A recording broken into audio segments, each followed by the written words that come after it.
al-qawaidul arba, 4 kaidah di dalam memahami at-tauhid dan juga syirik.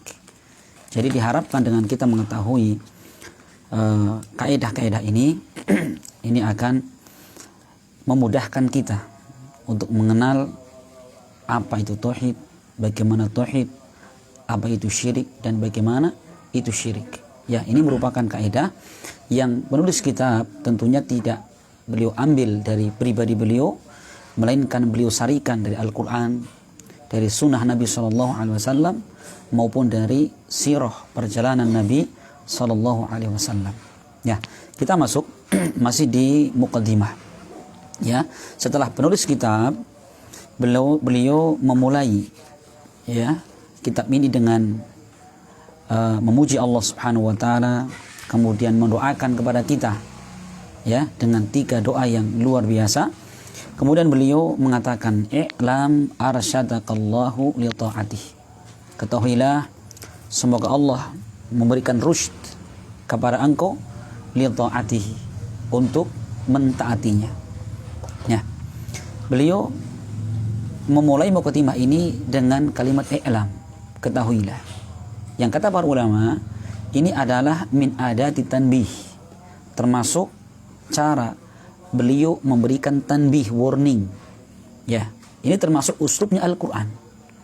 Jadi banyak dalam Al-Quran, ya, diantaranya dalam surat Muhammad ayat 19, Allah berfirman, fa'lam annahu la ilaha illallah. Ketahuilah, sesungguhnya tidak ada sembahan yang benar kecuali Allah. Kenapa? Karena ketika seorang hendak menyampaikan suatu maklumat, suatu ilmu, maka ini perlu disiapkan dulu pendengaran, para pendengar itu, sehingga ketika ilmu disampaikan ini sudah siap hati. Ya, dan terbukanya hati ya, ini merupakan sebab masuknya ilmu.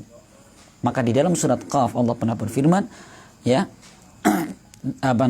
ketika Allah menyebutkan dalam surat Qaf itu dalam hal seperti itu, la dzikra liman kana lahu qalbun aw alqas sam'a wa huwa syahid. Hal seperti itu merupakan peringatan bagi siapa? Liman kana lahu alqalb, ya, bagi orang yang punya hati. Aw alqas sam'a, atau dia mempergunakan pendengarannya, wa huwa syahid, dan dia menyaksikan. Ini makanya Masya Allah, ini cara beliau mengajarkan kepada kita itu persis seperti uslub metodologi Al-Quran. Itu apa?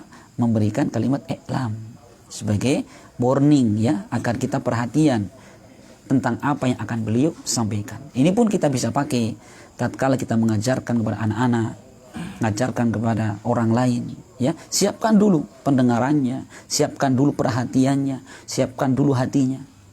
Ya, ini Masya Allah. Kata beliau, arsyadakallahu li ta'atih. Semoga Allah memberikan rusyd. Ya, apa rusyd? Rusyd kalau kita artikan secara harfiah, kita terjemahkan, artinya apa? Allah mengarahkan, ya, Allah membimbing.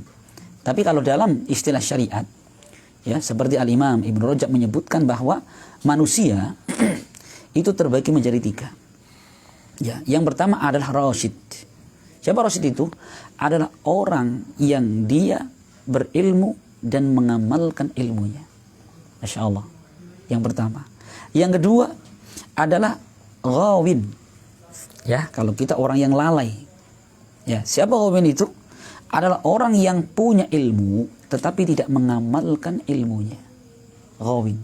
Dan yang ketiga adalah dhalun, orang yang sesat. Siapa itu? Orang yang beramal tanpa didasari karena ilmu.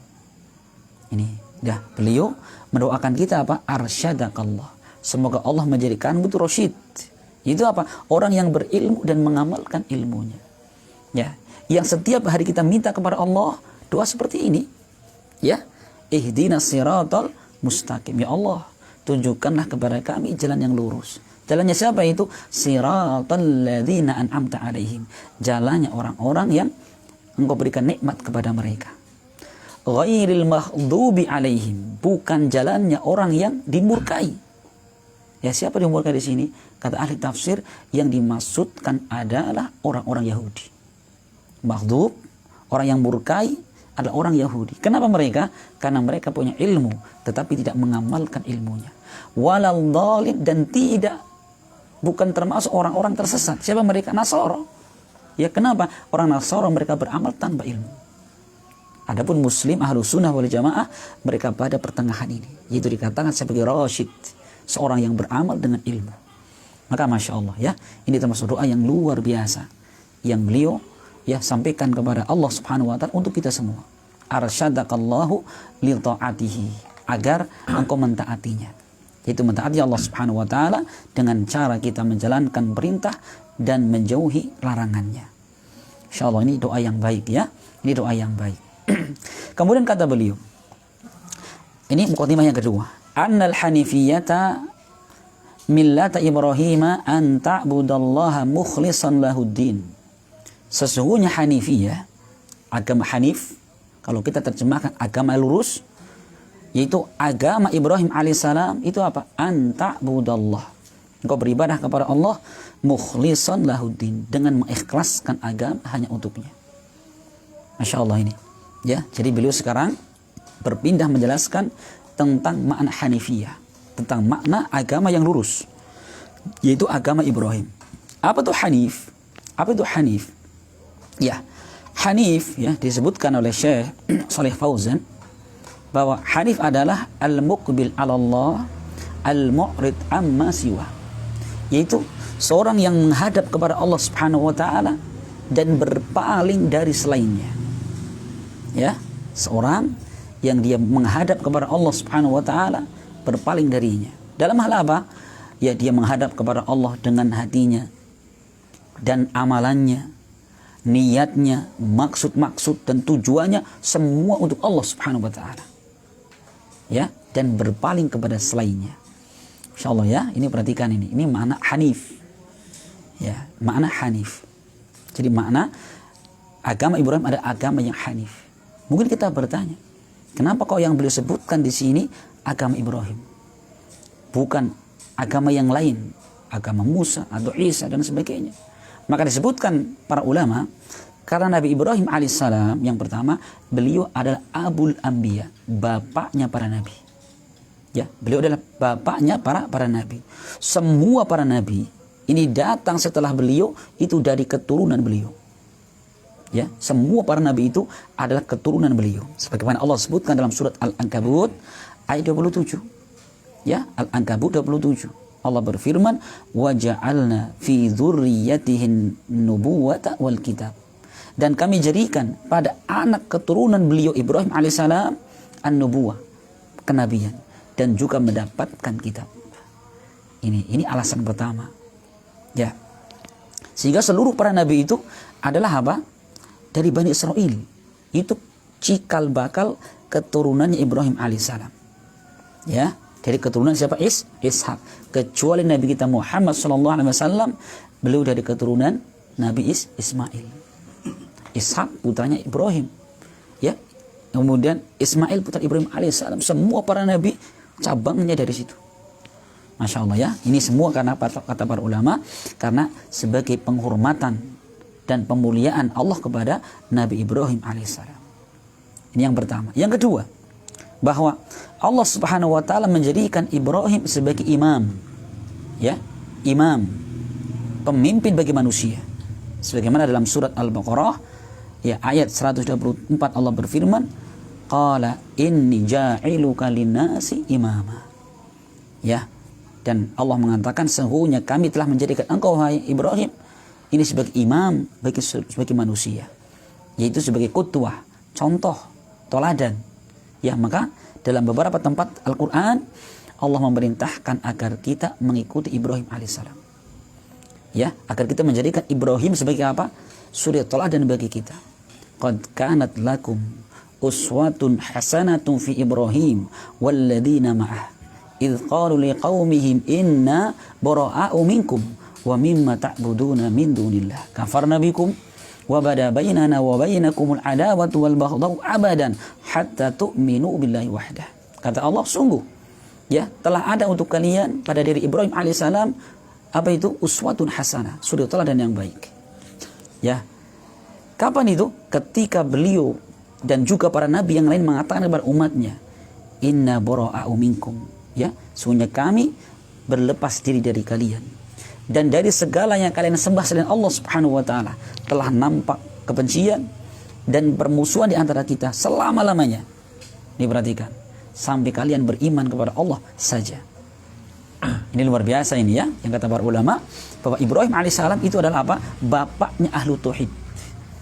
Ya, karena orang yang paling berat ketika beliau mendapatkan ujian tauhid.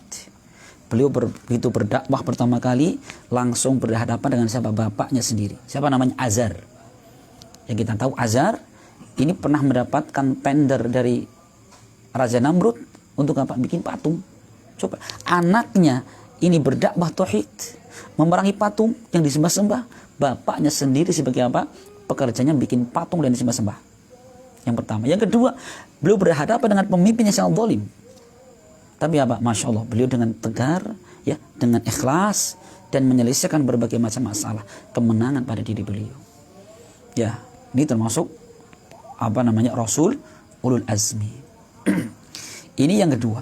Yang ketiga, teman-teman sekalian, bahwa ternyata seluruh agama itu, seluruh agama, mereka menisbahkan dirinya sebagai agama Ibrahim alaihissalam. Maka ketika beliau menjelaskan kepada kita bahwa Al-Hanifiyah adalah agama Ibrahim, ya, ini gambarannya. Jadi setiap orang yang mengaku berada di atas milah Ibrahim harusnya seperti ini. Bagaimana itu? Itu anta budallaha mukhlishan lahuddin. Kau beribadah kepada Allah dengan mengikhlaskan agama hanya untuknya. Gitu ya. Jadi kalau misalkan orang-orang Yahudi Nasara mereka mengaku dirinya di atas milah Ibrahim, harusnya seperti ini. Mereka mengikhlaskan ibadah, memurnikan ibadah hanya untuk Allah, bukan berasa lainnya. Itu konsekuensinya ya. Jadi Masya Allah, kenapa penulis kitab di sini membawa-bawa nama Ibrahim dan membawa-bawa tentang makna Hanifiyah itu. Itu agama Ibrahim yang maknanya adalah beribadah kepada Allah saja dan meninggalkan selainnya. Nah, kita perhatikan sekarang bahwa di dalam ucapan beliau di sini, beliau tidak hanya ya memerintahkan agar kita beribadah kepada Allah saja. Tidak, tapi apa? Selain itu ada tambahannya, itu mukhlishan lahuddin, mengikhlaskan agama hanya untuknya. Ya, maka ini senada dengan ya ayat Allah Subhanahu wa taala yang terdapat di dalam surat Al-Bayyinah. Yang mana Allah berfirman, "Wa ma umiru illa liya'budullaha mukhlishina lahuddin." Perhatikan. Dan tidaklah mereka diperintah kecuali agar beribadah kepada Allah. Perhatikan, tidak titik di situ. Ya, bukan ibadah tok, tapi apa? Mukhlishina lahuddin, dengan mengikhlaskan agama untuknya. Ikhlas dalam ibadah hanya untuk Allah Subhanahu wa taala. Perhatikan ya. Maka keliru kalau orang mengatakan yang penting ikhlas. Ya, atau yang penting ibadah. Keliru. Harus ibadah dibangun di atas keikhlasan. Ya, karena ibadah apapun, sebesar apapun ibadah, ketika tidak dibangun di atas tauhid, ya, tidak dibangun di atas keikhlasan, tidak ada manfaatnya sama sekali. Nanti akan kita singgung ya pada pembahasan berikutnya. Kama qala ta'ala, sebagaimana Allah berfirman, wa ma khalaqtul jinna wal insa illa liya'budun. Dan tidaklah, kata Allah, aku ciptakan jin dan manusia melainkan agar mereka beribadah kepadaku. Perhatikan. Jadi di sini liya'budun, lamul hikmah. Itu lam hikmah, tujuan Allah ciptakan jin dan manusia untuk beribadah. Ya, hendaklah kita ingat. Ya, kita ingat. Dan ayat ini hendaklah kita tanamkan kuat-kuat dalam hati kita. Allah ciptakan kita ini untuk ibadah. Ya, bukan untuk selainnya. Bukan kita untuk mempertinggi kedudukan, memperbanyak harta benda, memperbanyak teman. Bukan. Allah ciptakan kita cuma satu, untuk ibadah kepadanya.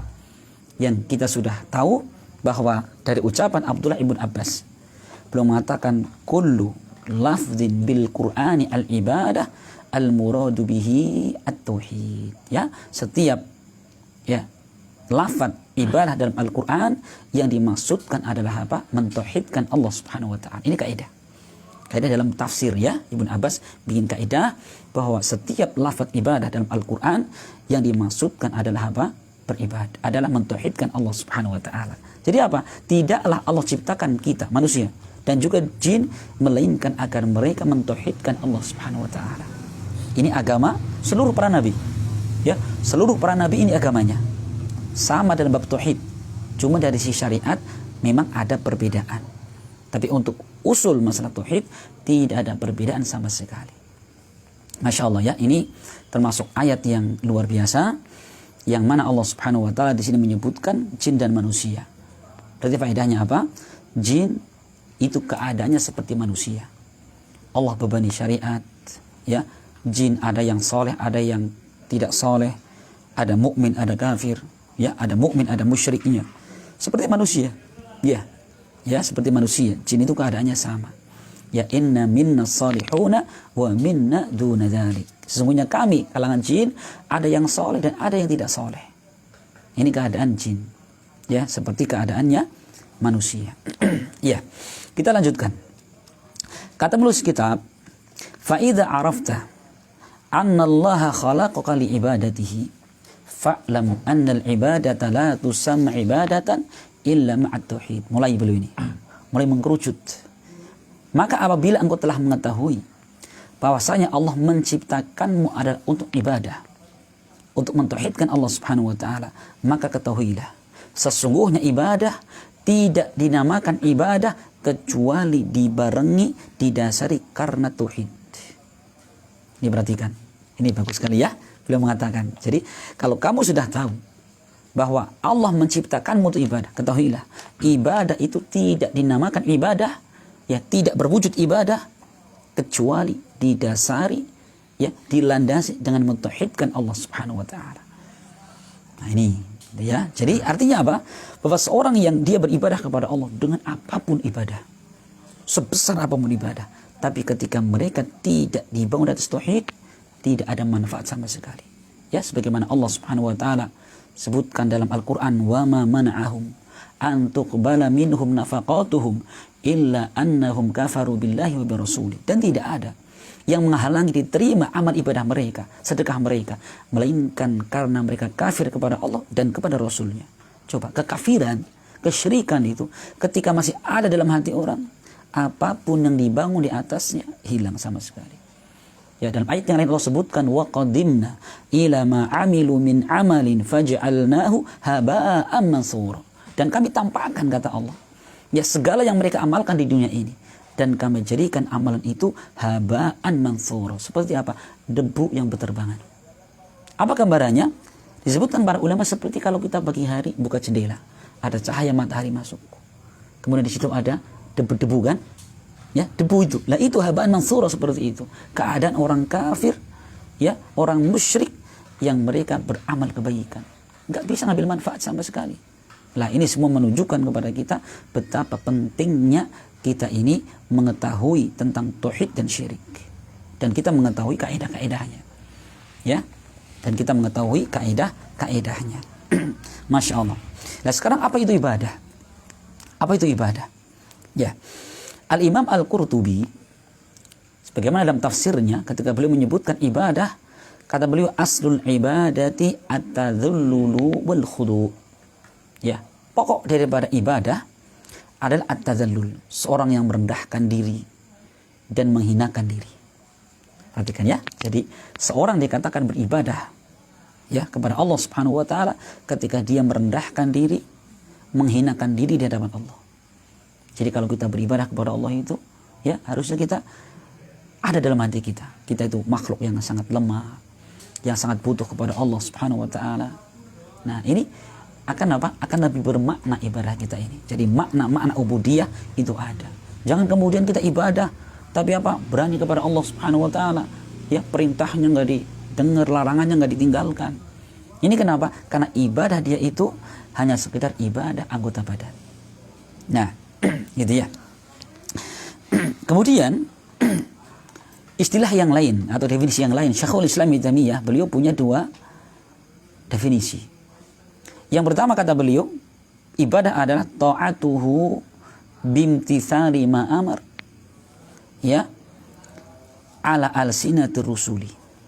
Yang namanya ibadah itu adalah mentaati Allah Subhanahu wa taala dengan menjalankan yang diperintah melalui lisan para rasulnya. Ya. Dalam Kitabul Ubudiyah, ketika beliau menjelaskan makna ibadah, kata beliau, ibadah ada ismun jami'un li kulli ma yuhibbuhu Allah wa yardah minal aqwali wal af'ali Allahirati wal batinah. Ibadah adalah suatu nama yang mencakup segala yang Allah cinta dan Allah ridhoi, baik ucapan maupun perbuatan yang nampak maupun tersembunyi. Perhatikan ya, ini kata para ulama definisi yang paling mencakup. Ibadah itu adalah apa? Sebuah nama yang mencakup segala yang Allah cintai. Jadi Allah cintai, itu ibadah. Ya, itu ibadah. Contohnya, innallaha yuhibbut tawwabin. Allah mencintai orang-orang bertobat. Berarti apa? Tobat adalah ibadah. Gitu ya. Nah, dan seterusnya. Semua yang Allah cintai, Allah perintahkan itu ibadah. Baik ucapan maupun perbuatan. Yang nampak maupun tersembunyi. Coba. Berarti ibadah itu luas sekali cakupannya. Kita kalau memahami mana ibadah seperti ini, berarti untuk inilah Allah ciptakan kita. Jadi jangan kita hanya terbayang ibadah di masjid. Bawa mushaf, baca Al-Quran, sholat, zikir, berdoa. Kalau itu yang kita pahami, keliru. Padahal apa? Ibadah itu cakupannya luas sekali. Segala yang Allah cintai. Seperti ya, kita membantu orang miskin, membantu orang lemah. Itu ibadah. Ya, kita meringankan beban orang lain, itu ibadah. Kenapa? Allah mencintainya. Dan lain sebagainya ya, itu adalah pintu-pintu ibadah. Nah, jadi inilah Masya Allah, pintu kebaikan yang luar biasa. Jadi pintu kebaikan ibadah itu bukan sekali di masjid, dimanapun kita berada, di pasarnya, di kantornya, ya, kemudian kita berada di tempat kerja yang lainnya. Ini ada pintu-pintu ibadah. Nah, ini Masya Allah.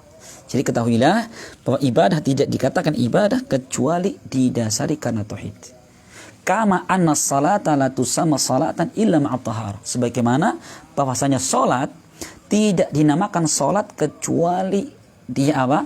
Dia bersuci. Masya Allah, perhatikan. Ya, jadi beliau di situ apa? Memberikan perumpamaan. Jadi kondisi tauhid seorang hamba itu, ibadah seorang hamba itu seperti kita sholat. Kita sholat tanpa wudhu. Sepakat seluruh mazhab.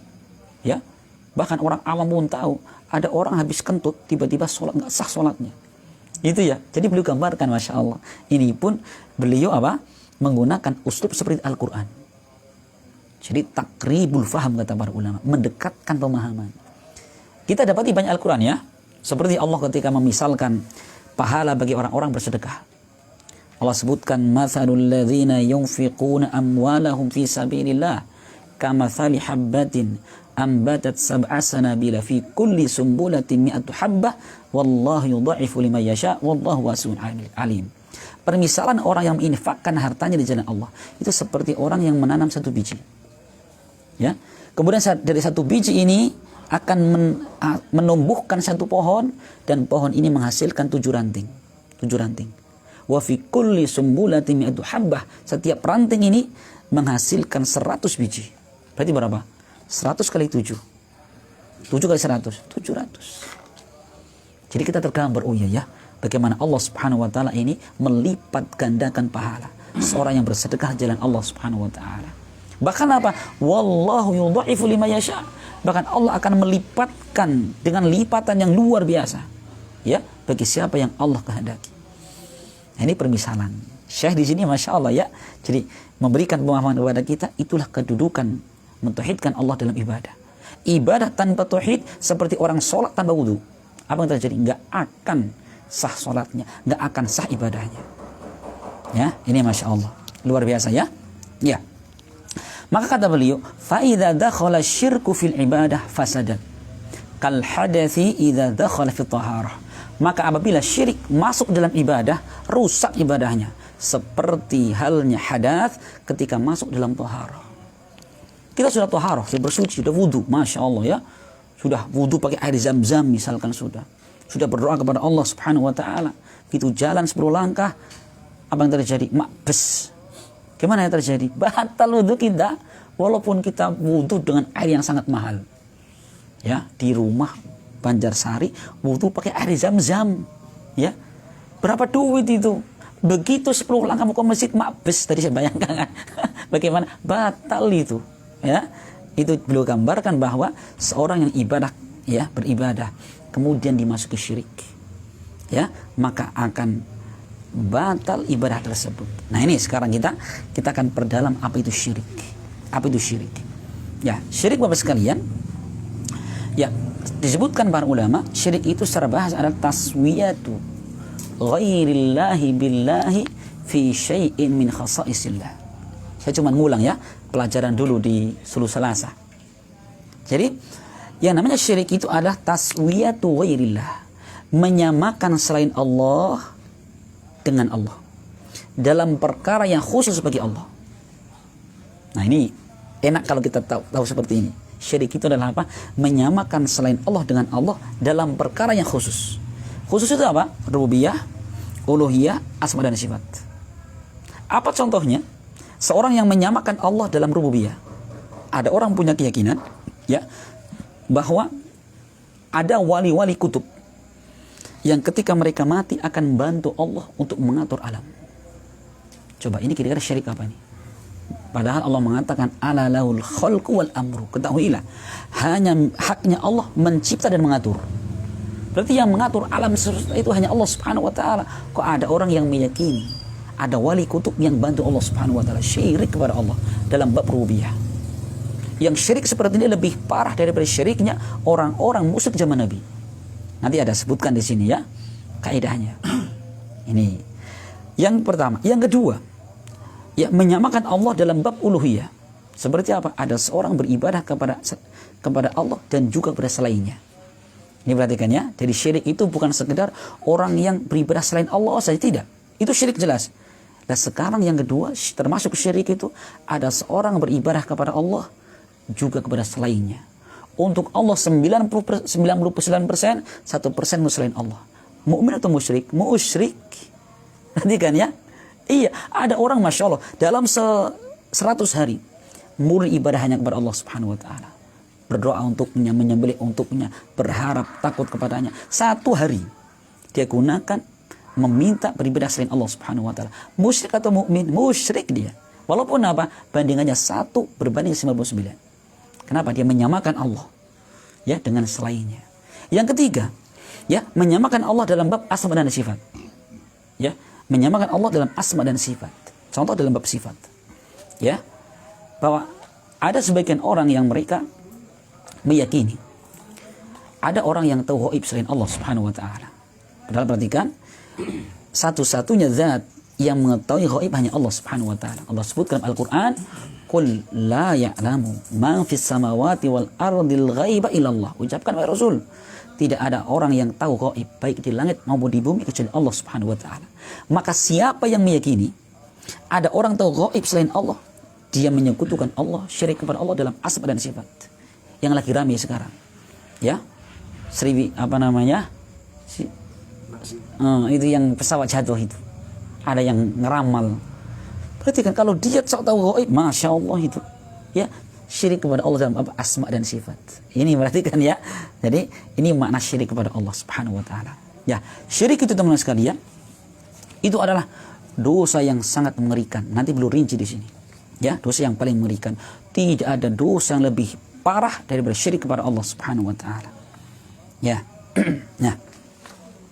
Nah, adapun yang tingkat kerusakannya, dikatakan di sini, jika syirik masuk dalam ibadah merusak. Sekarang yang dirusak yang mana ibadahnya? Nah, maka para ulama menyebutkan syirik itu ada 2. Ada syirik akbar dan ada syirik ashar.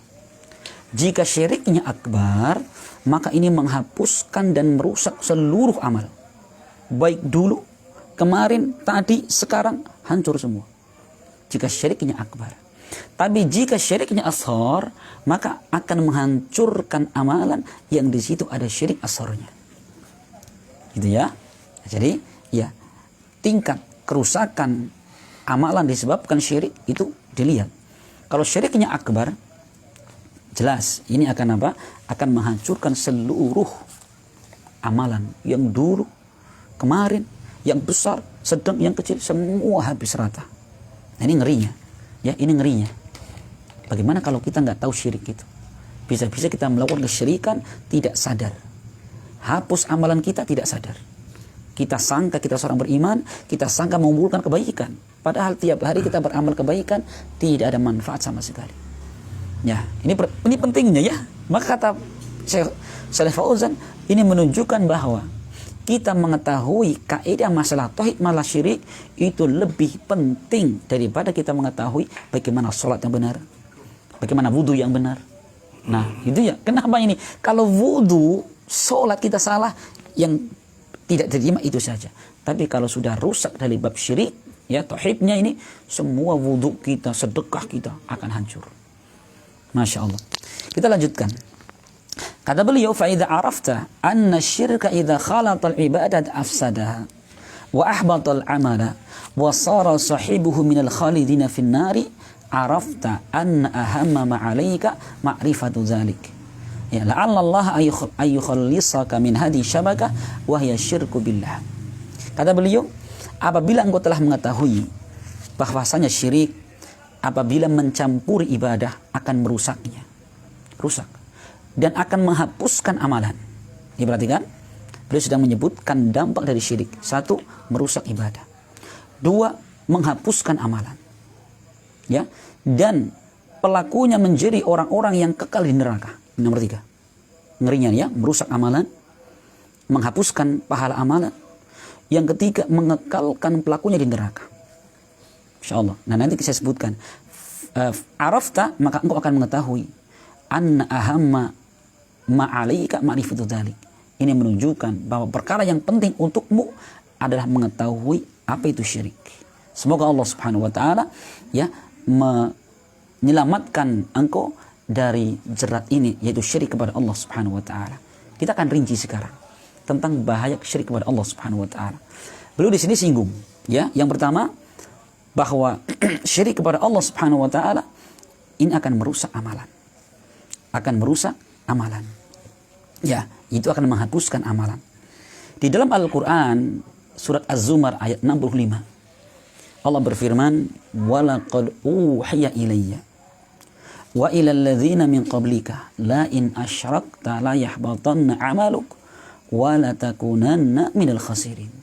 Dan kata Allah, dan sungguh ya telah diwahyukan kepada engkau wahai Muhammad dan juga nabi-nabi sebelum engkau. Apa wahyunya itu?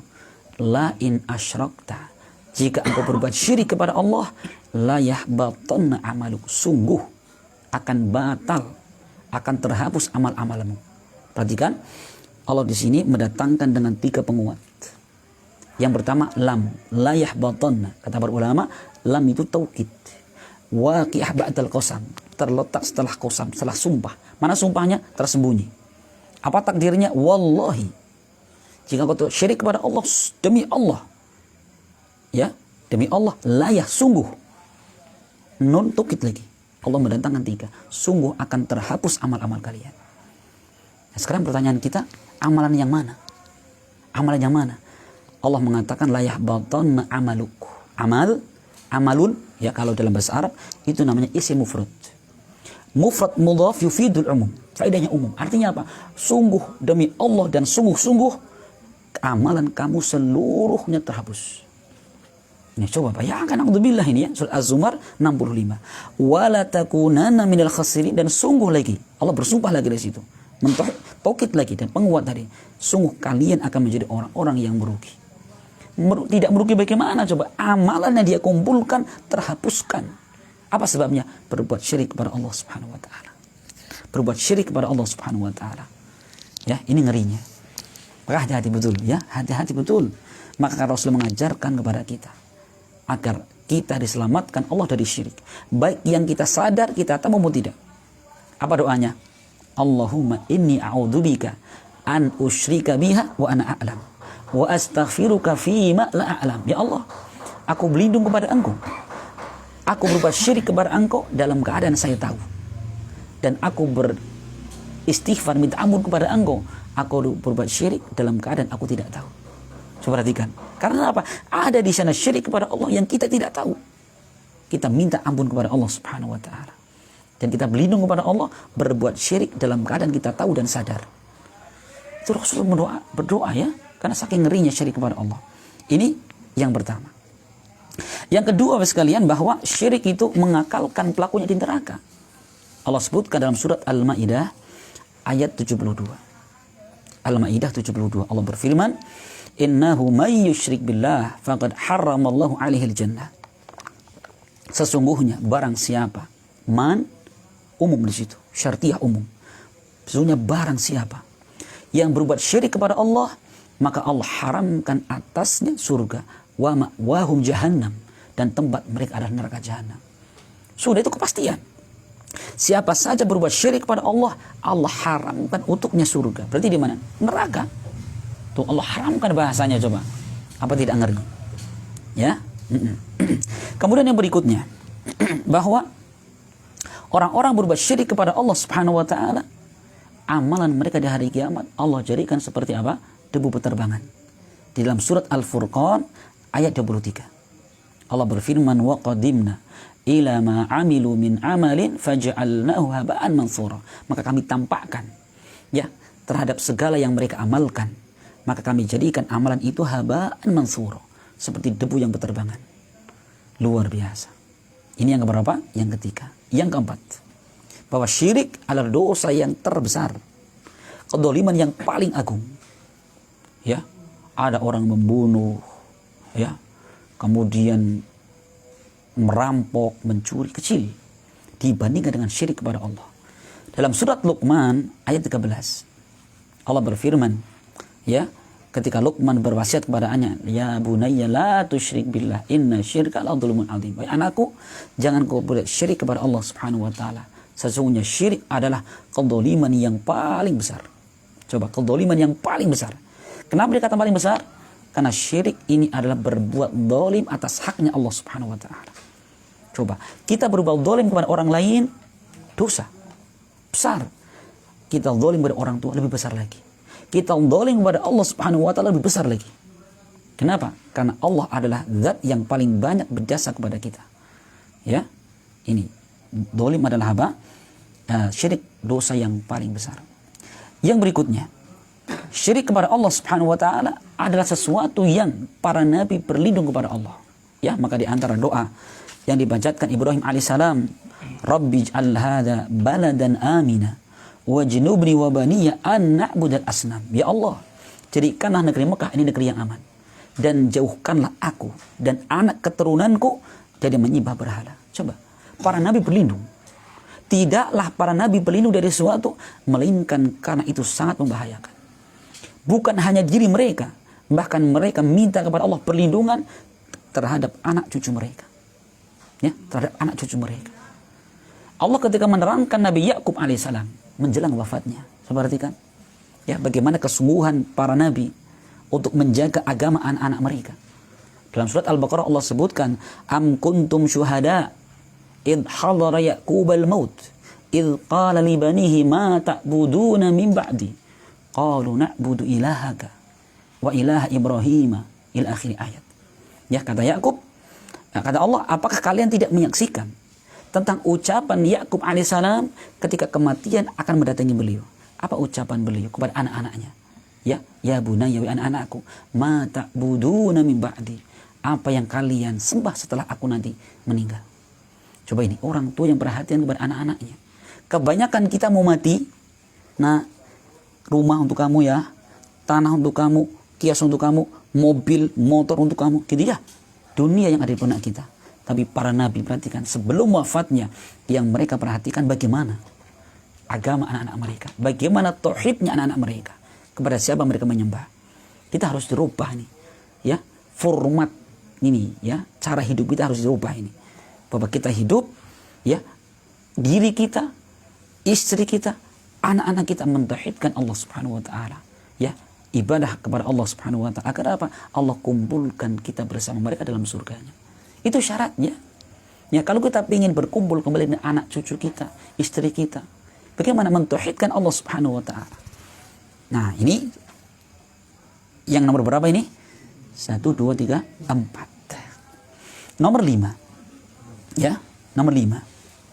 Bahwa syirik kepada Allah Subhanahu wa taala ini adalah, ya, menyebabkan hilangnya keamanan.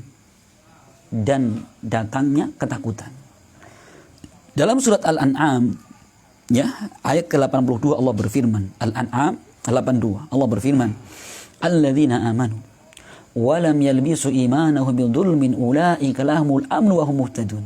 Dan orang-orang yang beriman serta mereka tidak mencampur adukan iman mereka dengan kesyirikan dan kezaliman. Rasul ditanya, Rasul, ya, fa ayyuna la yadlim nafsahu? Rasul, apakah ada di antara kami yang tidak zalim terhadap dirinya sendiri, tidak berbuat dosa?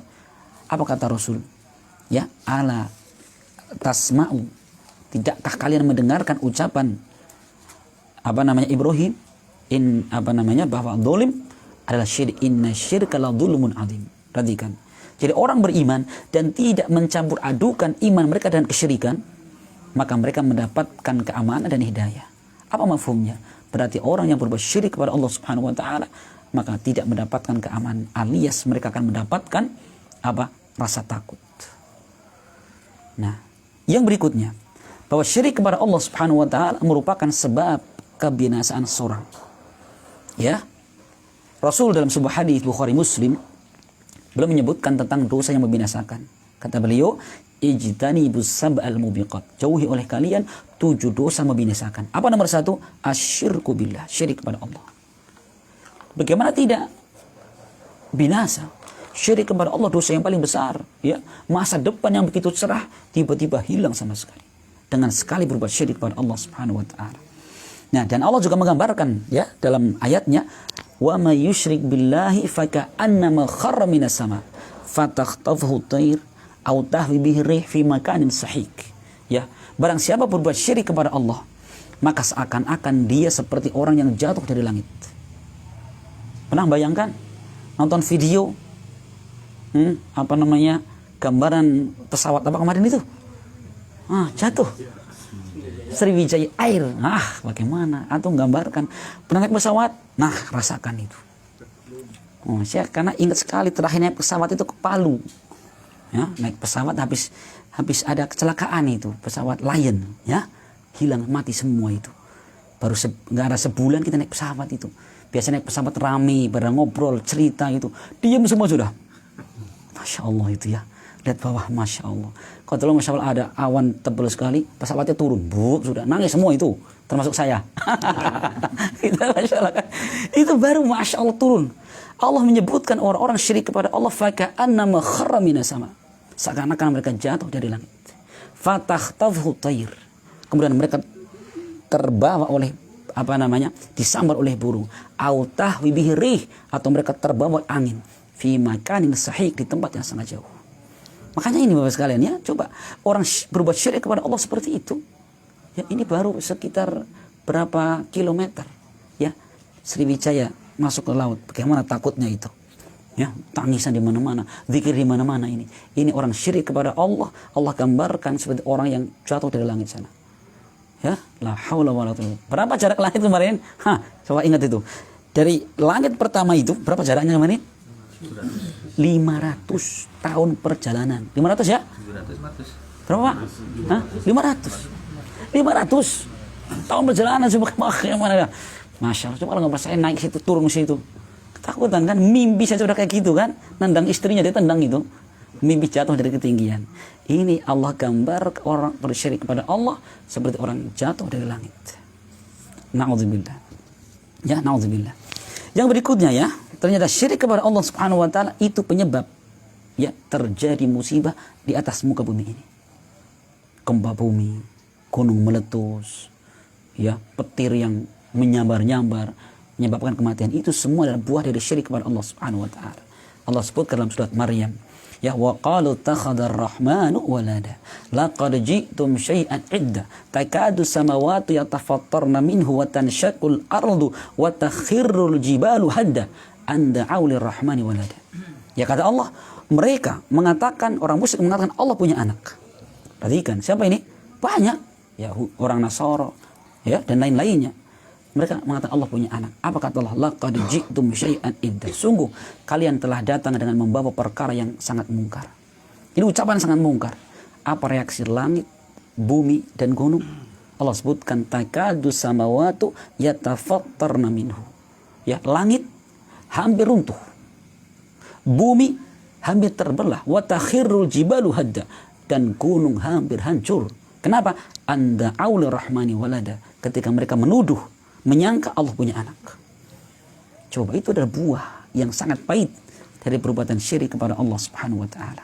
Naudzubillah. Ya. Ini kalau kita selesaikan banyak sekali. Ya, banyak sekali, tapi kiranya kita cukupkan, ya. Ternyata syirik kepada Allah Subhanahu wa taala itu tidak sesederhana yang kita bayangkan. Yang terakhir, dosa syirik itu dosa yang tidak akan Allah ampuni. Coba, Allah itu, ya, disebutkan dalam hadis Nabi SAW, innallaha yabsutu yadahu bil laili liyatuba musii'un nahar wa yabsutu yadahu bin nahari liyatuba musii'ul lail. Allah menghamparkan kedua tangannya di malam hari untuk menerima taubatnya orang yang berbuat dosa di siang hari. Allah menghamparkan kedua tangannya di malam hari untuk Allah terima taubatnya orang berbuat dosa di siang hari. Allah sangat pemurah, tapi giliran orang mati membuat dosa syirik, Allah sebutkan dalam surah An-Nisa 48. Innallaha la yaghfiru an yushraka bihi wa yaghfiru ma duna dzalika liman yasha. Allah tidak mengampuni orang yang berbuat syirik kepada Allah dan mengampuni segala dosa di bawah kesyirikan. Coba, kita masih berani syirik kepada Allah. Kita masih berani bodoh terhadap syirik dan tauhid. Ya, kebangetan. Kebangetan itu, ya. Makanya saya harapkan dengan penjelasan seperti ini, kaidah yang disebutkan jangan absen kita itu. Ini masalah keselamatan ini, ya. Keselamatan agama kita ini. Janganlah anak abang-abangan orang ngaji. Itu mah bahaya, ya. Ini kebutuhan. Ini lebih kita butuhkan daripada kita mendapatkan keuntungan duniawi. Wallahi. Ya, pelajaran kita ini lebih berharga daripada kita mendapatkan keuntungan duniawi. Ya, duniawi hanya kita berkaitan dengan dunia kita. Tapi kalau kesyirikan kepada Allah Subhanahu wa taala, dunia akhirat akan hancur.